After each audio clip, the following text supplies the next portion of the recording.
It seems like it takes a lot for me to actually show up to one of these shows lately. People have But asked if you still are a part of this. but it just so happens we have a lot to talk about today, and it starts with the fact that we are getting the World Cup in 8 years. How exciting is that? I mean, I was We almost bleary certainly eyed. will qualify now. Yeah, it's looking likely. We don't know that for sure, but I think you have to work out a way to give all three countries a automatic bid. Now, I have to say, you broke the news to me. I was bleary eyed and tired, and you just sent like we're getting 2026 or something. Like there was no, it was just like here it is.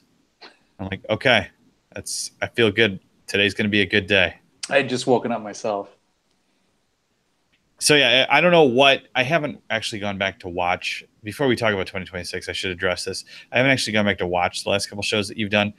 I don't know what he has told you. I don't know if it involved a truck stop or Kentucky, or I don't know what he has All of said. the above. I don't know what he has said. But the only reason I wasn't here is because my son had games. He had a game Tuesday night, and then he had a game like during the France game, and then he played another one that was after the France game, and so I wasn't here. So it's whatever Chris told you is not true, probably, because I know how he operates. All right. Probably. With that Possibly. with that Certainly disclaimer, plausible. are you surprised we won? I mean, yes and no. On the one hand, it certainly seemed that FIFA was stacking the deck in our favor for the last few months. Um, you know, Yeah, they.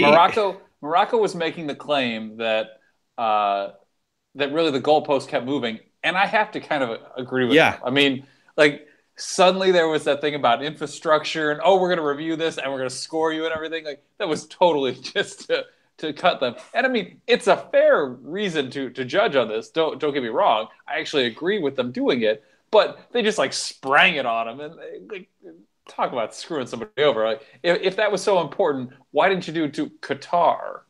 Why didn't you do it to Russia, who we saw what happened when they hosted the Olympics 6 years ago, whatever, 5 years ago, whatever it is now, when the Sochi Olympics were, where it's like nothing was complete. People had rooms that weren't finished. Players had doors that wouldn't open, or like they couldn't get out of their bathroom and things. And that's at least a country that has a lot of money, at least somewhere. Qatar too, I guess. But so I mean, to some extent, I agree with the Moroccans who are complaining about this.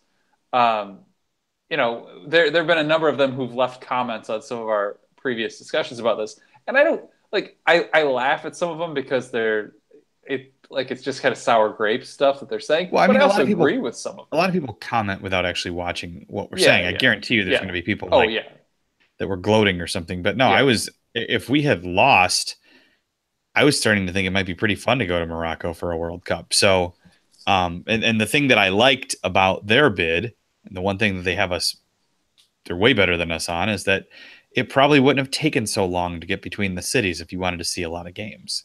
If they can build all the infrastructure it Right. takes to And get everywhere. Yeah, make it because cost only like effective. Yeah. half their country's truly inhabited, which is also part of their human rights record. That Western Sahara is Right. is like they just don't touch it, but they also may not really have a claim to it. So whatever. It's done. I think I won't say they got jobbed exactly, but it definitely. I mean, the deck was stacked in our favor, in the United favor, whatever. Well, I mean, the one thing that besides infrastructure, the one thing and money, the thing that people likes best, Africa just had it. And I know that Morocco is as far from South Africa as it gets within that continent. That's a long damn way.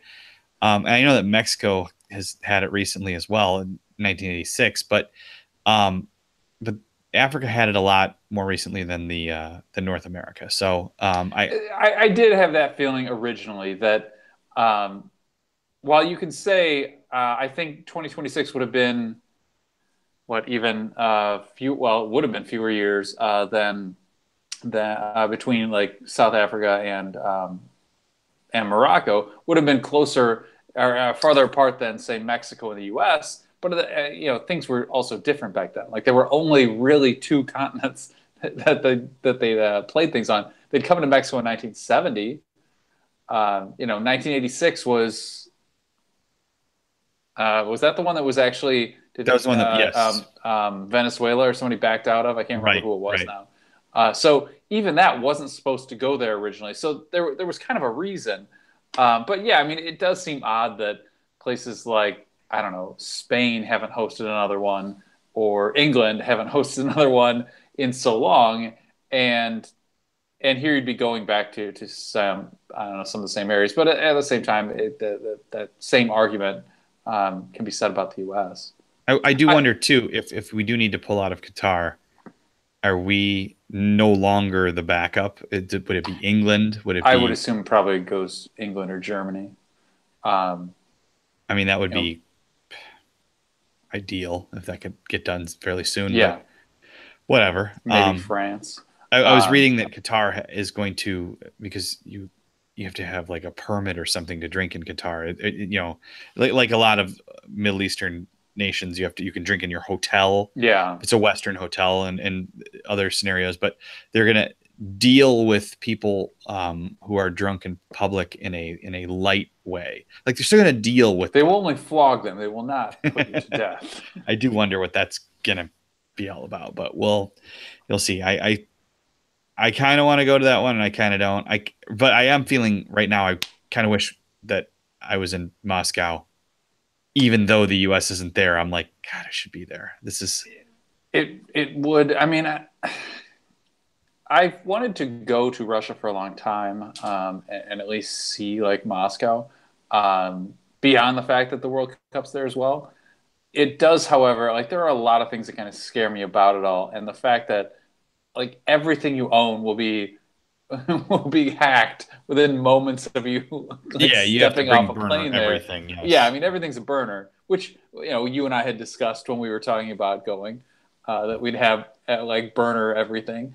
But it just seems that it just adds to the, I don't know, mounting costs of trying to go to a country that is a little bit off the beaten path.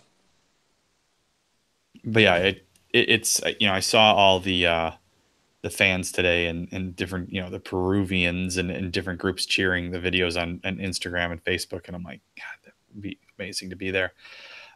Sandra had a question about she's thinking that a lot of Americans are surprised that a lot of Europe voted against us, and you know Well, here's the thing that I it think that a depends on how lot. you look at it. Actually, we didn't do too bad. I mean, No, we there didn't were do too bad some anywhere, but big countries in Europe yeah, that didn't, like the Netherlands to not vote for the U.S. seems a little surprising, but France too. But I mean, at least France you can understand it because of their connection right. to Morocco.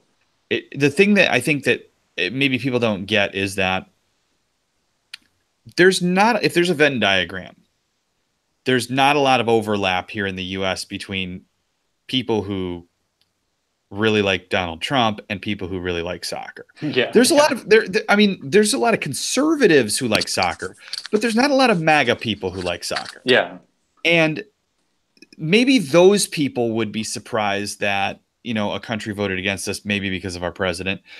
But I don't even think those people know that this happened. Like those people, like the America First people, are they hate soccer still because it's foreign.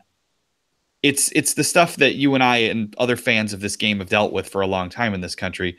And so I think maybe they would be mad at those countries in Europe for voting against us, but I don't think they could maybe even find those countries in Europe on a map. So, and that's like, and again, not conservatives and the Trump people are two different groups too, in my view. Like the Trump people are a specific breed, and I can say that because I really don't think they're watching this show because I really don't think they like the sport. So, we'll what? see if any Yeah. if any comments go I mean, by. I'd be surprised. Maybe there's somebody who watches the show who does feel that way, but I don't. I don't think anybody's really shocked that some countries took votes against us, even if, and a lot of times, like in politics, somebody will vote against something when they know the vote's going to go the way it needs to go. They'll do a Yeah. ceremonial vote the other way to Yep. kind of show their displeasure for something. There may have been some of that going on too. So, Or to curry favor with someone or over something, which we absolutely know there's still vote trading going on. We absolutely know there's still vote sales going on. Just because the votes are out in the open now doesn't mean that everything's on the up and up. We know thief is history. We said back in the beginning when we said that we were talking about corruption and how the bid for Morocco could get it because it's corrupt. A lot of people got upset about it, but like a lot of commenters and things. But as we said at the time, that's not to say that the U.S. bid isn't corrupt. Like by no means. no, it may have been. I don't think you can Yeah. win. I don't think you can win a bid. I don't think you can do anything with FIFA if there's not some corruption. Somebody's getting kickback somewhere.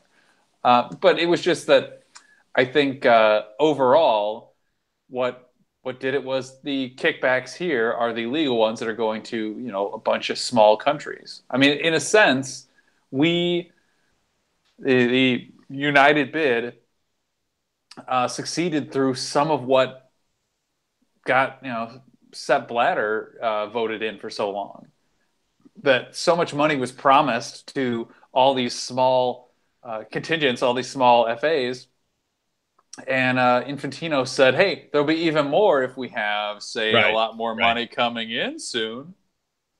So, countries in, say, Oceania and stuff that they may not care one way or the other, or they may feel poorly about, Donald Trump and want to vote against the U.S., but at the same time, they may see their kickback from FIFA double. So, By the way, a fair amount of people support Trump and soccer on the comments. So I'm stunned. huh, It wouldn't have been that way, like because soccer for the longest time was the we hate that sport, that's foreign thing, you know. So I'm surprised that's I I wasn't called a foreigner as a kid. I'll say that. I started with an F though. there's that other, yeah, exactly. But and again, I said I know there's tons of conservatives who do. I consider myself to be a conservative. I'm just not a big fan of Trump.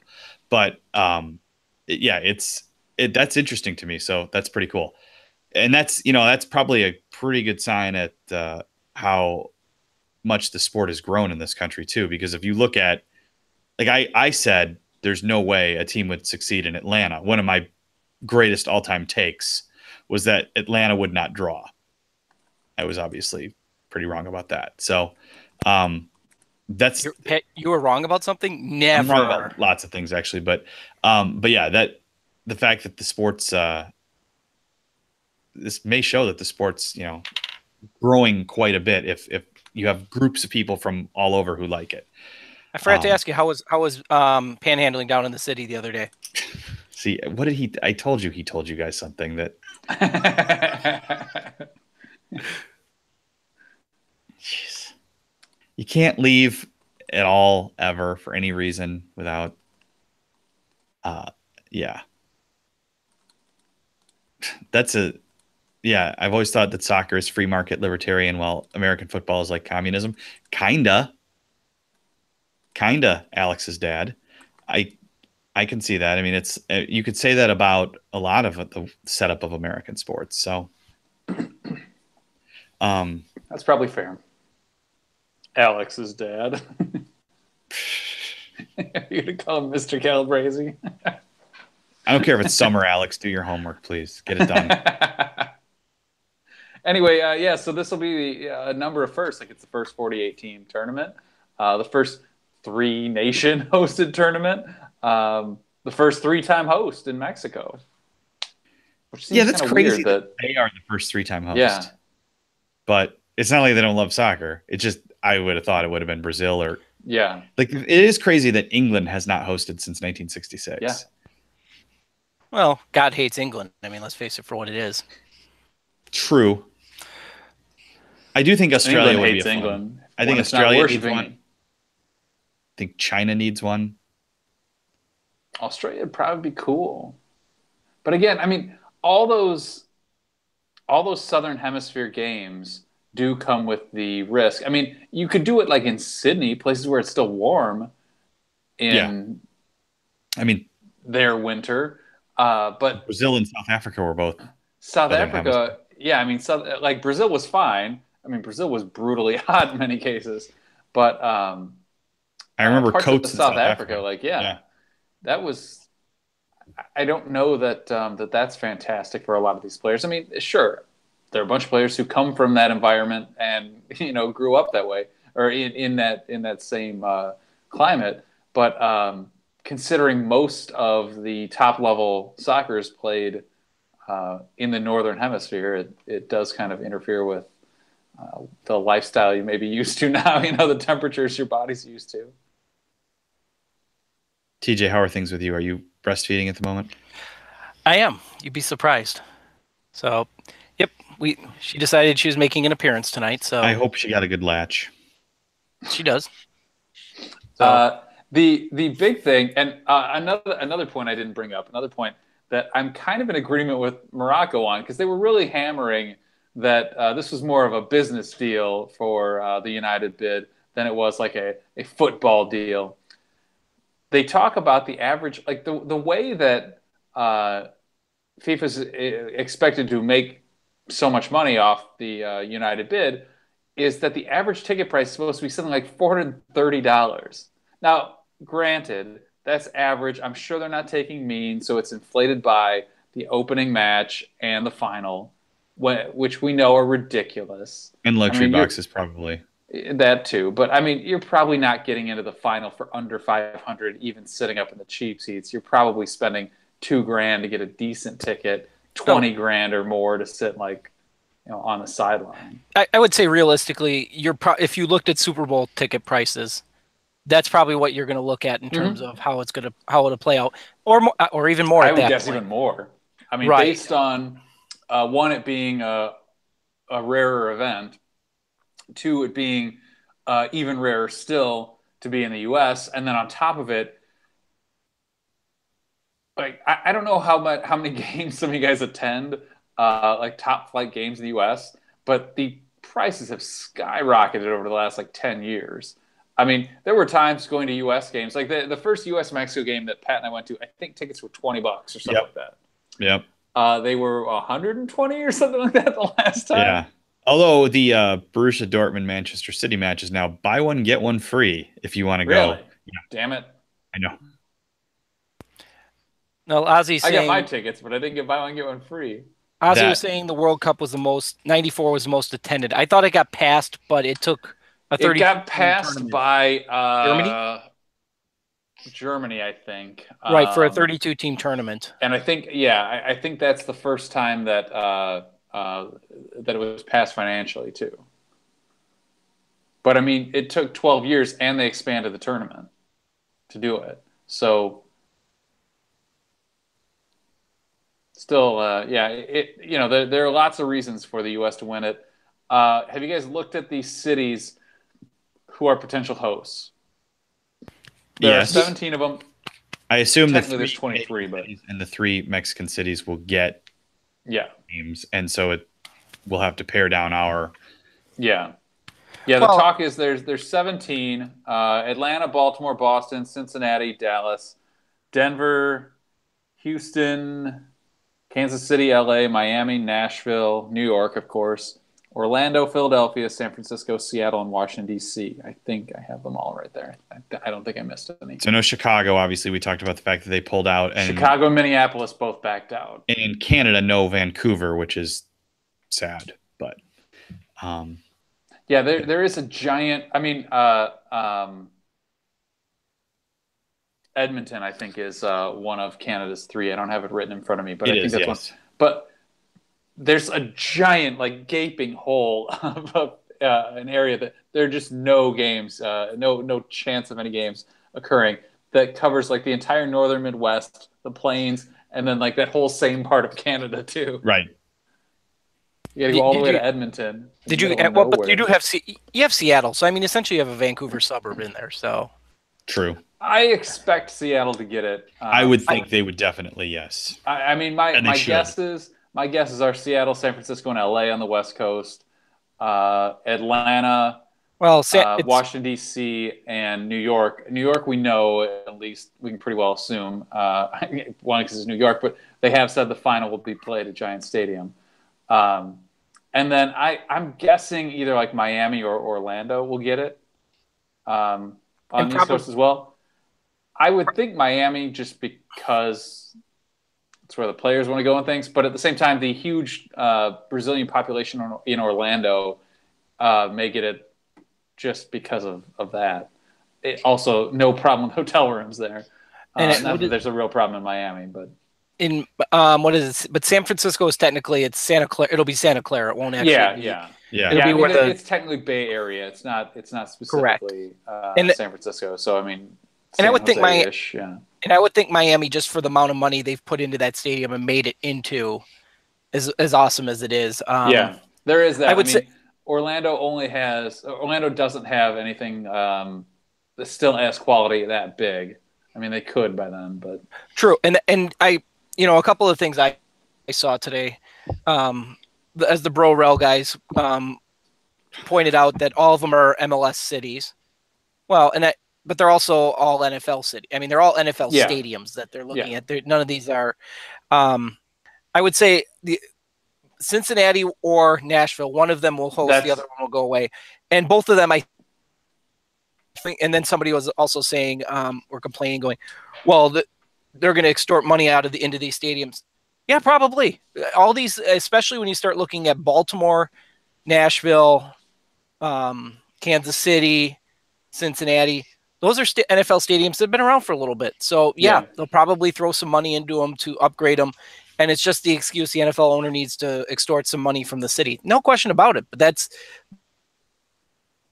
they're not going to be nearly the infrastructure or whatever that Morocco is going to take to even get close to it. So, like you were saying, Chris, that there isn't one of these places that don't have enough hotel rooms to manage the audience that they're going to have. But especially when you were talking Orlando and Miami, well, both of them definitely have enough hotel rooms to handle it. Yeah. I mean, I'm guessing it's going to be 3 on the West Coast. They may try and for like kind of a bit of an even feel, get 3 in the Midwest and then 4 probably on the East Coast. I agree with Kansas City. Yes. Both Texas stadiums. You think only one Texas or both? I assume Dallas is getting it for sure. I could see, like, since Lamar Hunt is dead now, I don't know if Kansas City will be an automatic. I mean, he was the whole reason they got it in '94. Certainly over St. Louis at the time, at least in terms of being like in Missouri. But I don't know. I mean, I could see it being Kansas City, but I could also see where they're doing really well in Nashville, and if they want to keep it a little more regional, you go like Nashville and Cincinnati. The only thing I have against Nashville, because personally I would love to see games there, is it's probably too close to Atlanta, and I'm guessing Atlanta's getting a game. One, just by the size of the city, the ease to get to it, and now the amount of money that stadium and the crowds, like, they've got momentum going in their favor. Yes, it's still 8 years away, but if I'm U.S. Soccer looking at a place to go, especially when you've already spread it out over 3 countries, Atlanta's an easy city to get to. I mean, isn't Hartsfield the busiest airport in the world? Atlanta will definitely have games, I would say. So plus an awesome stadium. Yeah, I mean, I don't know if they'll draw though. Okay. I will say if Nashville both, doesn't get it, there is now a Hattie B's in Nashville. I mean, in Atlanta. Do you guys see both Houston and Dallas? I mean, because in theory, both of those can be. I know Houston will be the 3rd largest city in the country at that time. Sorry, I could see where they get it because of something like that. My feeling is, will they really go 2 cities in Texas? I mean, they're going 2 in California. I'm all but certain. Yeah, LA absolutely. New York, I think Houston absolutely. and Dallas are both large enough that they should both host games. I could see it. It certainly helps to, the other thing I was going to point out is Monterrey is one of the 3 in Mexico. That's pretty close. It's not very far, really, from Houston. I mean, but relatively speaking. But being like, close you're is a still kind of a talking benefit hours. too. Like we talked about how we don't like that. The one thing we don't like about our bid is that it's all Yeah. spread out. Groups of cities would work well together. Yeah. I think, like Also, Houston, Dallas, Monterey, or well, in Houston and Dallas, they both stadiums can close. Therefore, they can be climate controlled during those, and so can Atlanta. If you're talking games in July and August in the United States, those That'd be places are June and not July, comfortable. but yeah. What's that? July. I mean, those are Be not June and comfortable July, but places. yeah, certainly, yeah, those those three cities in particular, yeah, you're gonna be sweating your balls off. Right, which is and then I see Brandon asking, do you think FIFA and the IOC make money in the US more than anywhere because we already have the infrastructure? That's part of it. Another part of it is corporate money is more expansive than anywhere else. And three, they don't need to build as much up to host it. And that's, I guess that kind of goes with the infrastructure, Well, but it's definitely. I mean, there since the well, here I have the 2015 Team America World Soccer Police T-shirt on. Since the FIFA, or I mean, since the FBI crackdown on FIFA in 2015, there's been no corporate sponsorship ads outside of like the Middle East and China. So they want corporate sponsorship from the Western world, specifically the United States, but they want it from Europe too, and going to a place that will attract that was absolutely attractive to FIFA. where would, and people are asking about qualifying, and the answer we don't know yet, but we're going to assume that everybody's going to host. It would be crazy to not have everybody, not have all three host countries involved, but we don't know how it's going to work yet. That's still figured out. Yeah, I mean, well, the way they've said it is 10 games in Mexico, 10 games in Canada, 60 games in the US. There's talk that at least Mexico could possibly, none of this is decided, but that Mexico could possibly have some knockout, up to quarterfinal or something like that, yes. beyond group stage. Everything I've read is quarterfinals and beyond are all in the United States. I think maybe you're right. That quarterfinals and beyond. But anyway, what I meant is beyond the round. Stage, one of the first knockout round. Yeah, there'd be 2 knockout rounds now, right? Correct. Probably before you get to the quarterfinals. Yeah, well, wouldn't it have to be you narrow it down to from 48 to 32, and then you start knockout rounds? Yeah, probably. I would think. Man, that would so.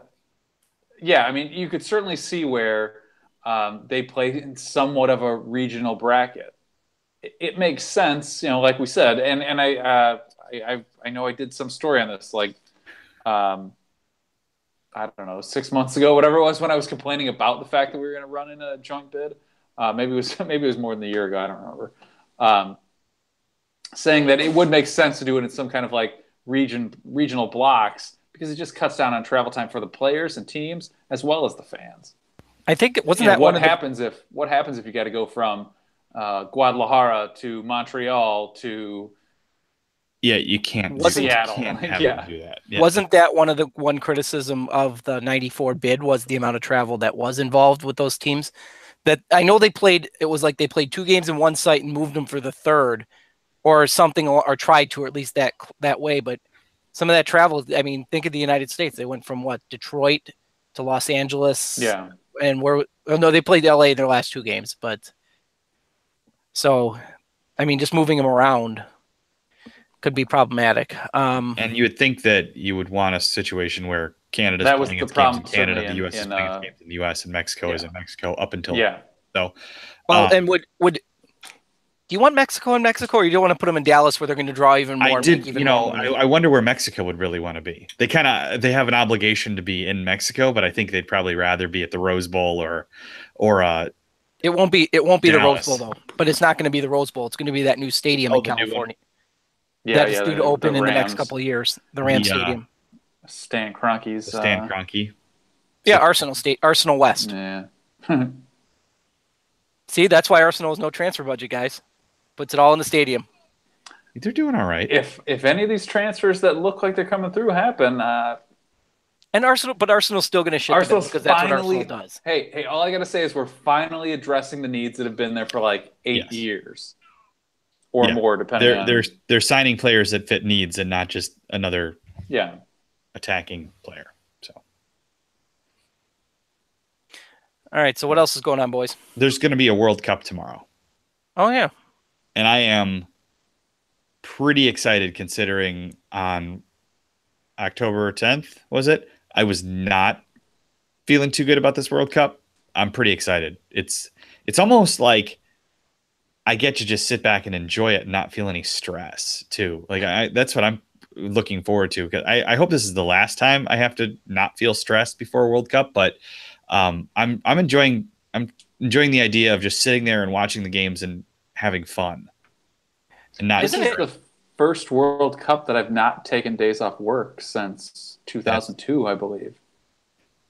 Alex says Spain, but they're fired their coach. Isn't it? When you think about I'm guessing Spain's going to get bounced in the first round now. Sports fan says France or Brazil. I'm feeling a Germany repeat, even though teams don't really repeat. I'm feeling it. I do wonder about Belgium. Can you have that many good players from such a small country and actually go out and do it? Can they do what the Netherlands could not do with their small country great group a few years back? So. Well, Portugal isn't exactly a huge country either that just won the Euro, so that was a weird deal, though. Oh, of course. Let's see, but we also got what? So we have the World Cup starting tomorrow. So therefore, seems like every American soccer team is playing tonight, and Canadian for that matter. U.S. Open starts tomorrow for those who don't like soccer. And if you don't like soccer, what the hell are you doing here? I mean, we know Chris doesn't like soccer, but I hate it. Up until Saturday, I was all in on France. I thought France was the team to beat, but seeing after Saturday with Lloris with the yips, I'm just like he's gonna cost him. And that certainly was not what you wanted to see. I mean, that was like you can excuse a lot of what. There's a lot of that game that I think if you're supporting France, you can kind of excuse as it's the last game. They just don't want to get hurt.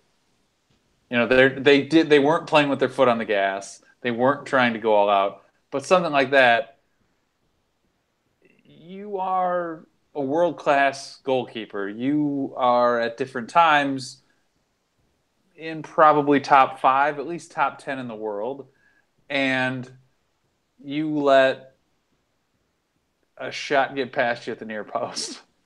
Well, and I think it was Twelman pointed out that it was either in qualifying or in Euro, he had a couple of nervy moments. So it's like he has, at least for France, he has the yips. Maybe. Or maybe it was your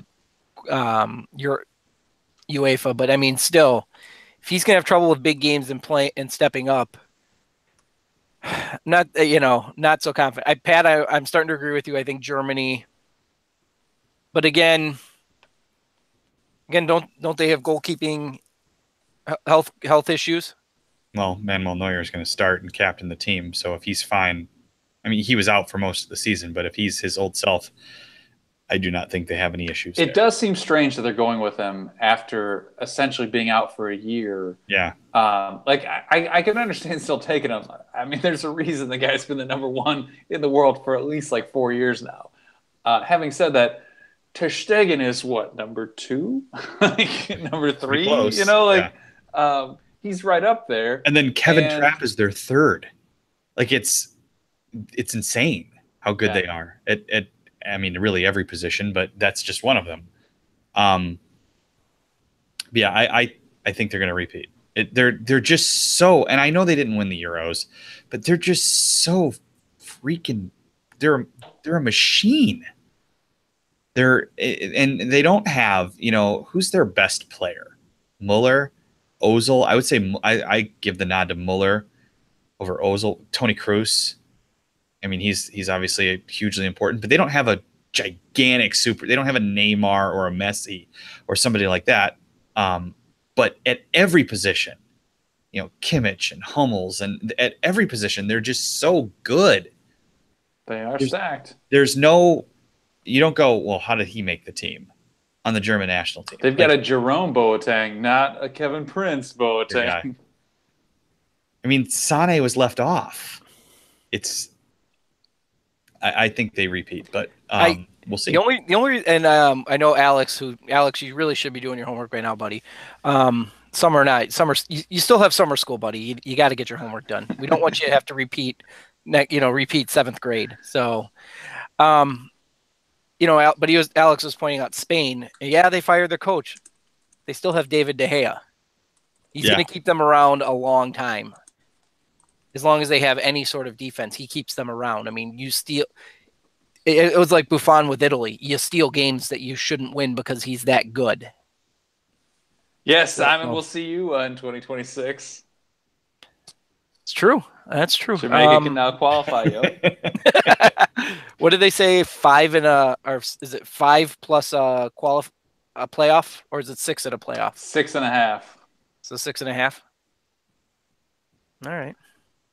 Which makes you wonder what the hell's qualification even going to be like from now on. I do wonder about this. Yeah. It's not going to be fun. It's not going to be fun. It's going to be Gold Cup bad. What do we do?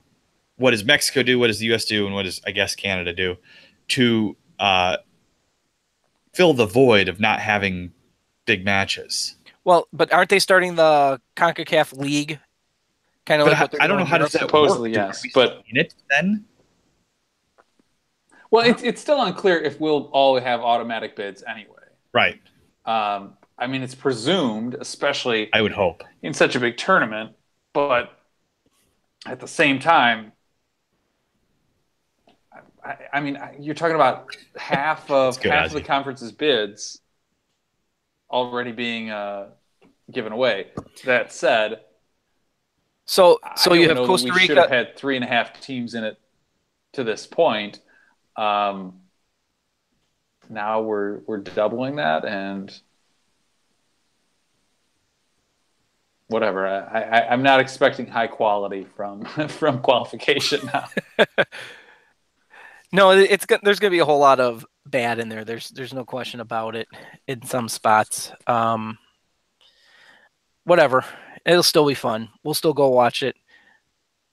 We'll still spend a shit ton of money that we shouldn't, but Christian wants to know who Ernie Stewart's going to hire as head coach. It's a good question. I think he's hiring Chris.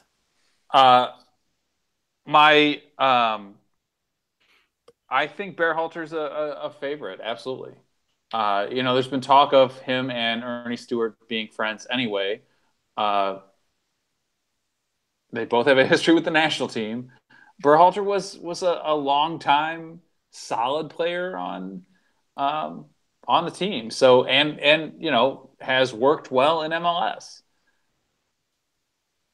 My personal feeling is we need to go with big. We need to go with ideas. We need to have, in a sense, our new Klinsmann. Arson. Oh God, no. I'd bring Klinsmann back, I think, before I do that. But that said, if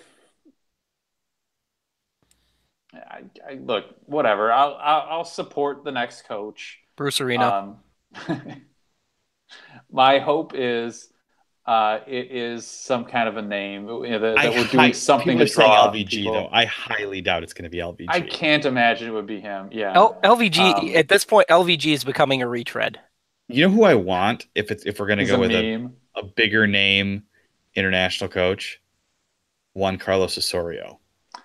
We talked about him, Chris, didn't we? Yeah, we talked about him. What was that the last show on Saturday? Yeah.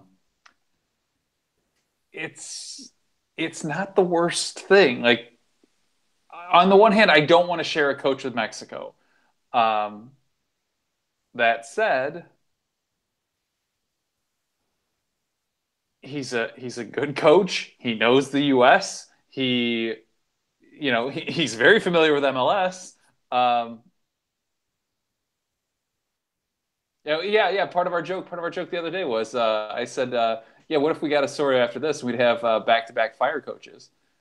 All we need is Frank Lopez. But realistically, if we're gonna take a coach from Mexico, and I think I even said this Saturday, Chris, it's got to be Herrera because that's the ultimate giving the middle finger to Mexico would be to hire Herrera away. And I think he might do it just for the middle finger aspect of it. Leave Club America to go coach the U.S. He would have to be fired spectacularly, though, and I don't know that U.S. Soccer wants to do another spectacular firing like they did with Klinsmann. So it'd be even worse with Herrera. So, but we'd at least have 2 more shows worth of stuff to talk about. Alex says Pano for U.S. national team head coach. TJ, you should weigh in on that one specifically. He's won the World Cup with Serbia. Yes, it was the under 23, but he's won the World Cup. He is UEFA A licensed. Game prep, he's phenomenal. In game, that's probably his weakness, but in his pregame and game planning for everybody has been pretty well top notch. He seems to get a lot out of his players. His players seem to like to play for him.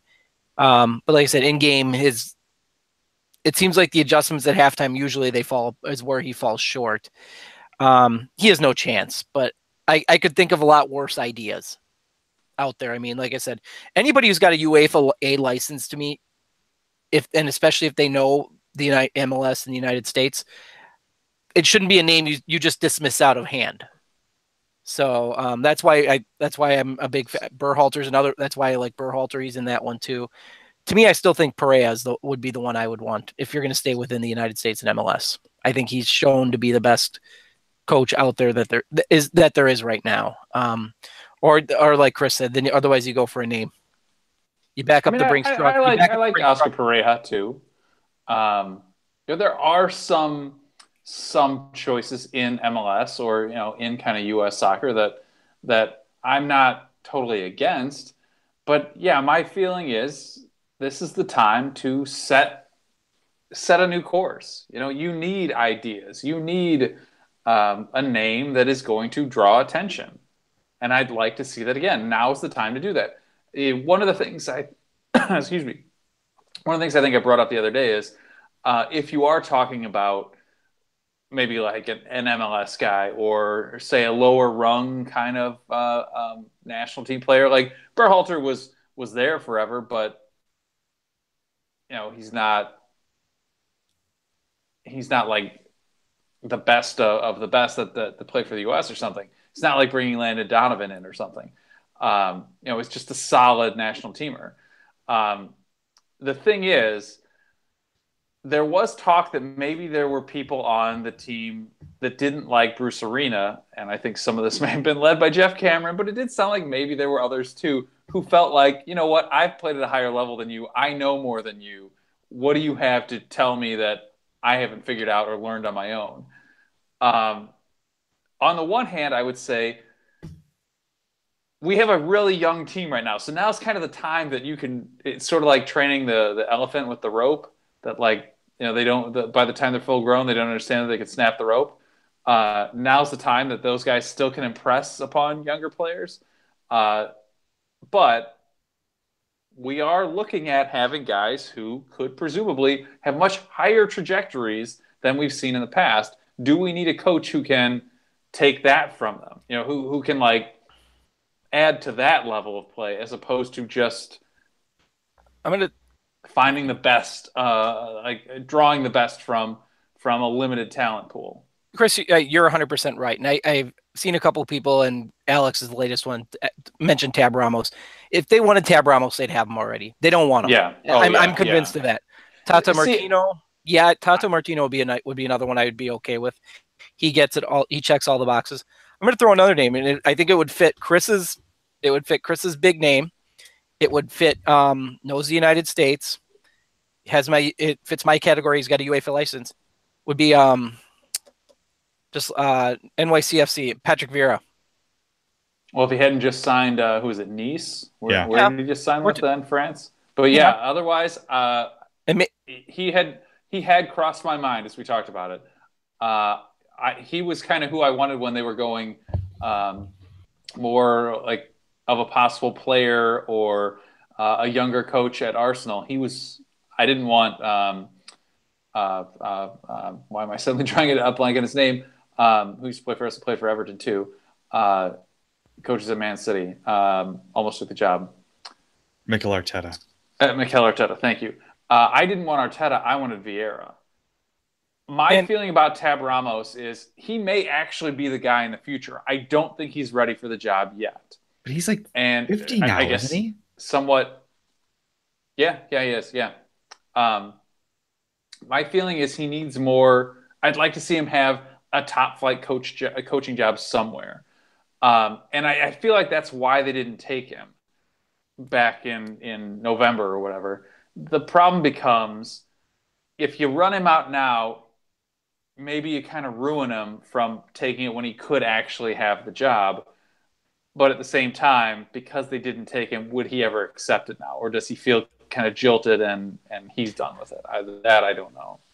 Well, and I know that everyone mentions Vieira took the job in Nice. I'm not talking now. I'm talking still 2 years away because right now games still don't matter. They don't matter for another year. Yeah, but you're not going to drag Sarakin around for another 2 years as just an interim coach because it's just going to it just leads to questions for the players.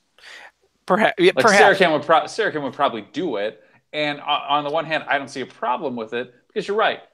Games don't matter at all. I mean, I guess you could say next summer for the Gold Cup, but otherwise, come on. Like, there's nothing really ahead for us until we start truly qualifying for the next World Cup. So, okay. What do you care? But I do think there's a point to like the public relations front of the program, as well as something to player relations. When you have a coach, when you've named someone in place, and there is some kind of foundation is being built. I've seen Jose Pickerman's name. He's the current coach of Colombia. That one I'd be okay with that one. I think that would be. He's certainly come up in the past. I mean, he was one of the choices that was on the board supposedly when we first looked at Klinsmann. And the only thing with national team coaches is how many of these guys want to stay doing national teams though, and that they don't want to get. That's what I was just going to bring up. Yeah, the day-to-day, and vice versa. You might be able to find a coach that's had some pretty big experience in Europe that just wants to step back and doesn't want to be in the day-to-day grind of being every day being so intense. A little bit of burnout and fatigue, and they step back and then they come back in later.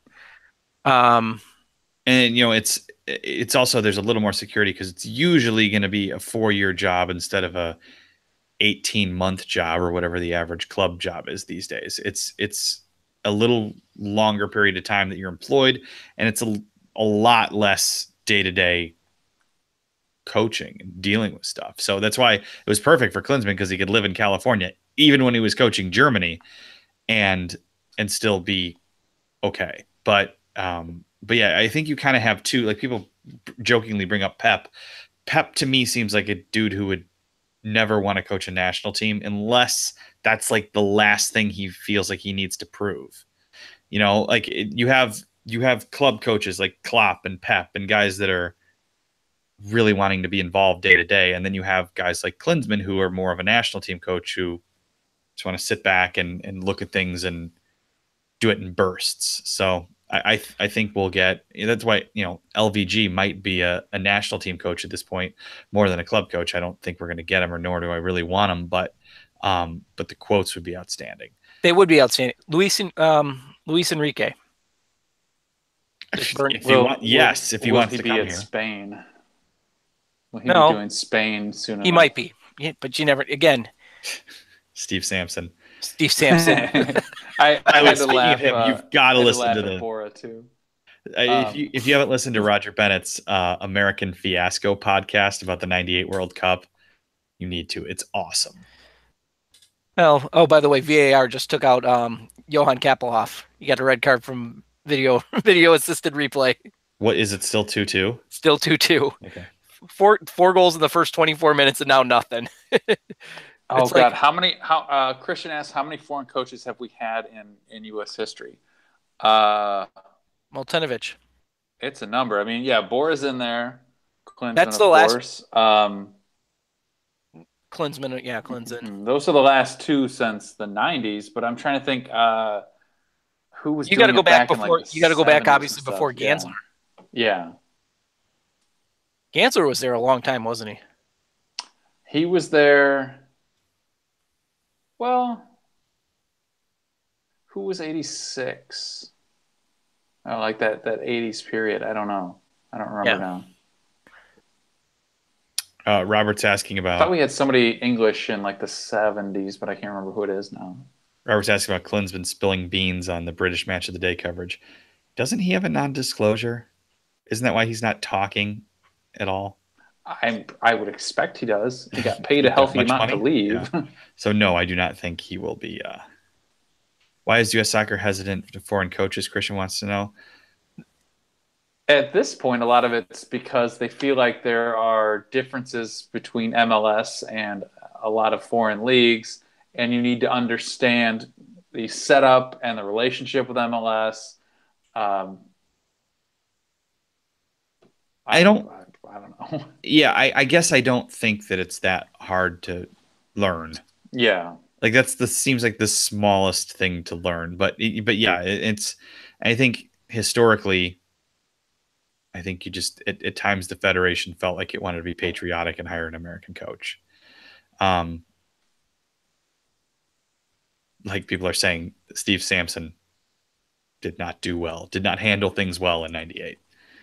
Not like we would have been great in '98, but let's trace it back. He had some things, we'll say, thrust into the situation by certain players. But let's trace it repeatedly. Let's trace it back a little bit, though. You go back to Bob Gansler. When Bob Gansler was hired, he was the best coach in the United States at that point. And when he left, yeah, they brought in Bora, who was the ultimate carpetbagger.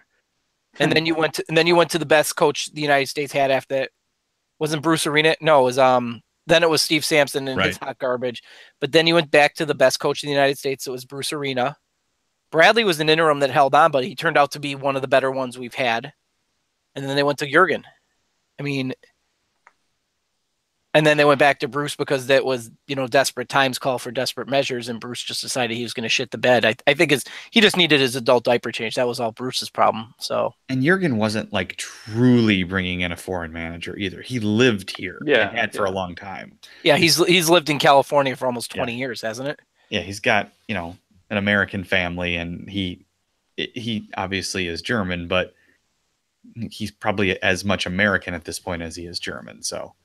It's not like we brought in, somebody from Europe who's only been here for games or something.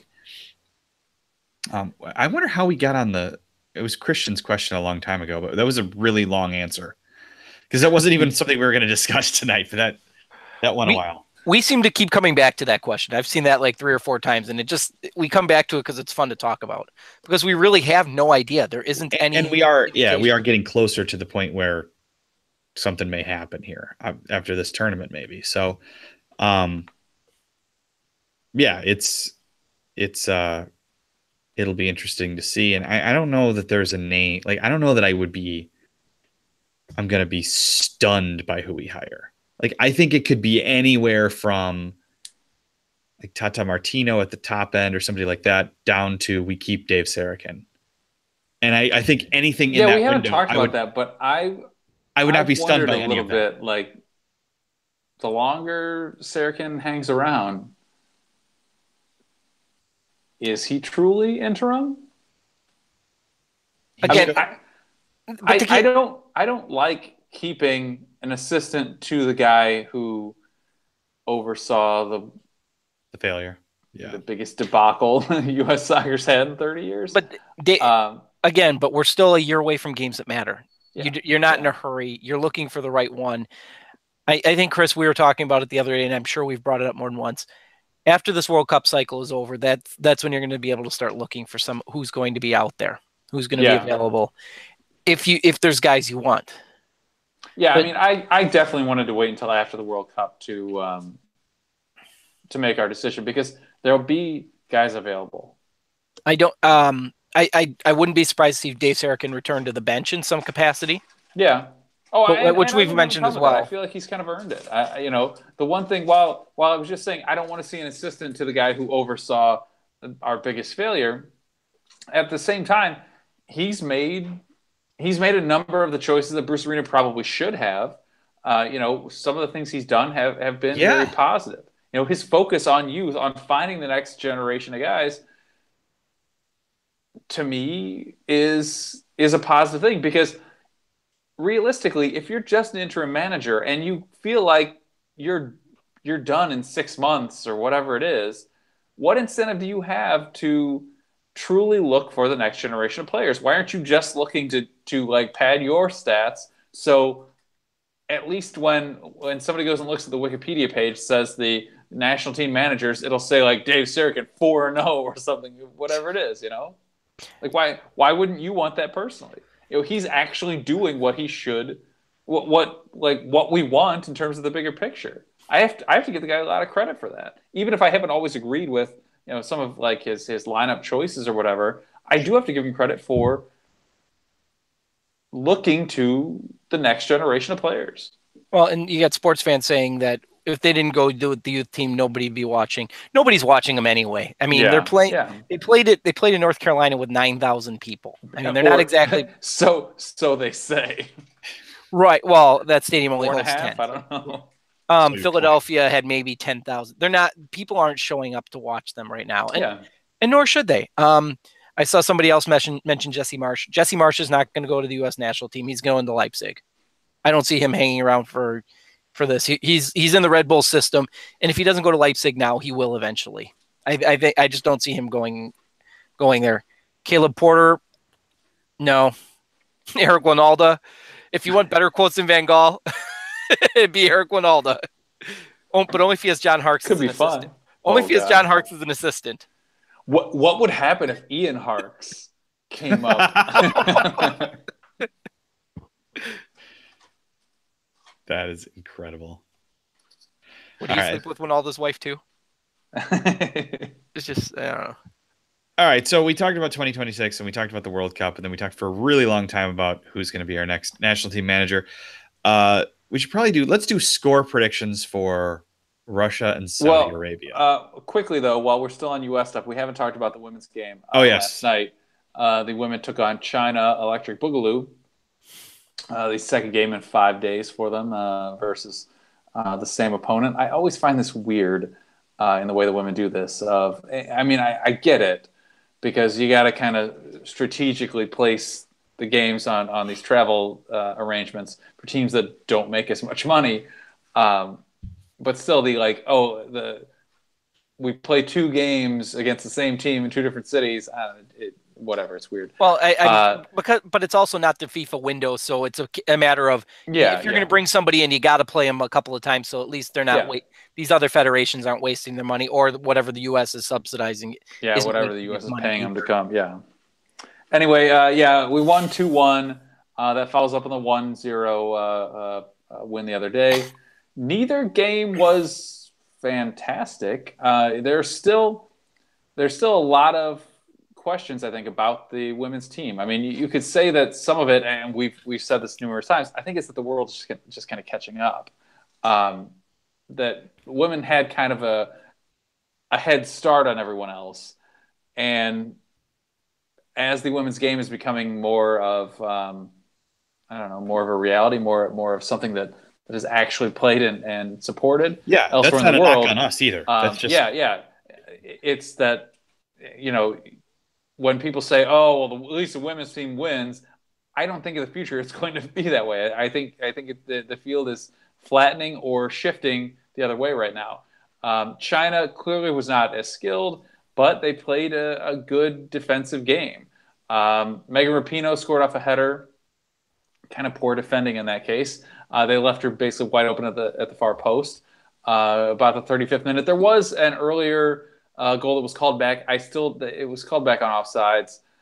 Even in replay, I don't think it is, but whatever. It doesn't matter, I guess. China did come back in the second half and tied it up. Nearly took the lead on a free kick, but a nice save from, I think it was Ashlyn Harris. And then the U.S. took the lead again just a few minutes later. Tobin Heath, kind of a how did I describe it? Kind of a clumsy chip by her over the goalie. Like it was a nice move. Who carried? Damn it! I wrote in my notes. Somebody. It was nice. It was like some nice dribbling to get the ball into the box. And it was like a give and go, and the ball kind of bounced. And I guess Tobin Heath was shooting. Like it was one of those, like she's at the top of the box, and it looks like she kicks it into the dirt, and then it bounces up and like goes up over the keeper's head. Not a fantastic looking goal, kind of a clumsy effort, but whatever. You get the result. They've now won 16 matches in a row, which nothing to, I guess, patronize at.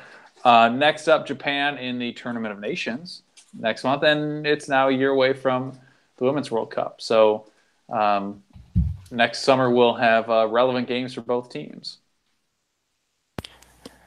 That was in depth, Chris. I'm pretty impressed with that. I forgot they had played the other night, but it was again. That was the one in Cleveland where I'm going, yeah, that's going to look really bad on TV, and I'm sure it did. Russia against Saudi Arabia. Is there a game that you might be cheering for the refs more than that game? I'll say 0-0. I assume it will be like 4-5-0 because I assume Vladimir Putin will be in the house, and I don't believe it will be allowed to be anything less than that. I don't know that they're going to go full out like they do with his hockey team, where they are required to win the championship. But he scored 14 goals today. I don't know how that happened, but Russia. I think Christian's got it nailed, though. The most underwhelming World Cup opener. Yeah, it is. It is. It's like the World Cup. It's like a soft open for a bar. We really get going on Friday, but tomorrow's going to be like, I'll watch, but I'm not like. And now here's the thing: as soft of an opener as that is, how bad's the opener going to be in 4 years? Qatar against anybody. Yeah, unless Qatar does what they do with their unless Qatar does open against Brazil or something and try and sell the place out. Well, they'll sell it out regardless. But do they lose if they put in somebody like Brazil? Do they lose 14-0? They might, but maybe they're just looking at it as we don't have any expectations from the game side of it, but we want the spectacle, so we'll bring in Brazil. Figuring Neymar will still be there. I mean, you got to assume Messi and Ronaldo will both be retired in 4 years. So you go Neymar and try and get some spectacle around it all. We should tell you that we're going to do shows when we feel there need to be shows during this World Cup this next month. And we're probably just going to be talking about the World Cup. So if you don't have it already, if you subscribe and turn on notifications, because we might do a show at night at the normal time. We might do a show at lunch. Whenever we feel we need to talk about something, we're going to convene and do shows. So it probably, hopefully, after Germany destroys a certain team that will go unnamed this weekend. You're going to enjoy that one, aren't you? I will not enjoy such a result. Will you be at home or at a bar? You're going to the Highbury for that one? Is that Sunday? Oh. That is Sunday. It's Father's Day, then I probably can't go out to watch it. So. Alexi says we need to cheer for yeah, okay. This needs to be talked company. about. I forgot I was going to bring this up. Is Alexi just trolling everyone? No, he's being paid for that. He's absolutely being paid for that. But what was the other thing? I texted you about it today, too. He thanked Trump for... yeah, he thanked Trump for supporting the World Cup bid. Like, nothing here seems like the Alexi we've come to understand. Like, I know that he's sort of the Don King of U.S. soccer, so his opinions can often vary based on... Yeah, that's exactly what it doesn't make good TV. But these seem like he's very Stephen excessive. A. Smith for soccer. He doesn't scream as much, but he comes up with outrageous things to say. That's all it is. So Stephen A. So he's Skip Bayless. I was just gonna say we're Skip Bayless then.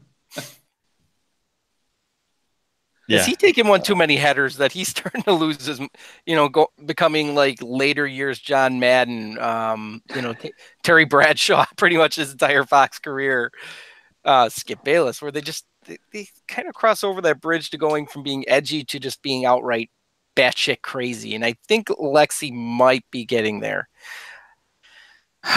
So, yeah. Or Fox is paying him money and Fox is really looking at the numbers going, we're screwed. Alexi, you got to take this. Alexi, it's your turn to get killed. Go for it, buddy.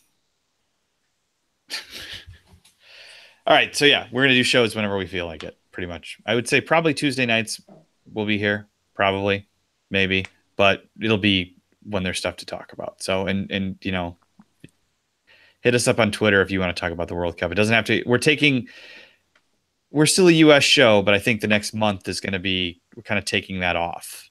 We'll talk about it as needed. Well, yes, we'll talk much more about the World Cup since it's going on. It's certainly what we're interested in.